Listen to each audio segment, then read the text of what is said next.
Galit na galit magsara.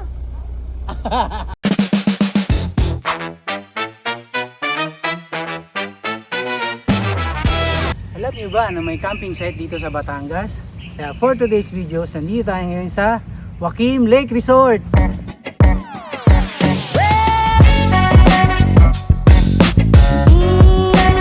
Yan.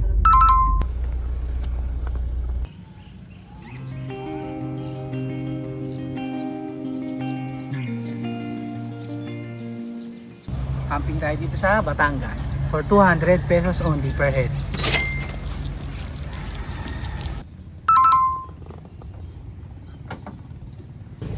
Dito, pwede nyo dalhin yung mga sasakyan nyo dyan sa tabi ng mga puno-puno. Free use na rin ng mga chair tsaka table. Ito.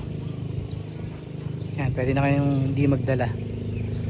Tapos ang entrance nga, di ba 200. Tapos kaninang nagtanong kami pagka check-in. Meron silang room dito, 1.5. Good for 4 packs na. Overnight, air condition room na yung mga yan.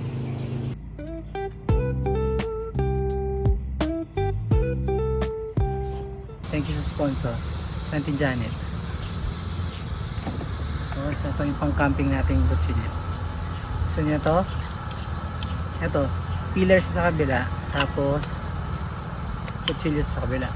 Kung gusto niya to, nasa link din natin. Tapos gagamitin natin tong portable blender, Sim Plus. Ang ganda to. Kung gusto niya to, nasa link din to. Ayan, bilis. Pagpapunta sa CR to. Ayan, dishwashing area. Ayan siya mga sponge. May chopping board din siya, oh. Tsaka to. Sa yellow. May plato. Yan, may lavabo. May shower area. Pwede pa naman ligo dito. Yan, shower. So ito, toilet, bidet. Okay, see you next vlog. Okay, next.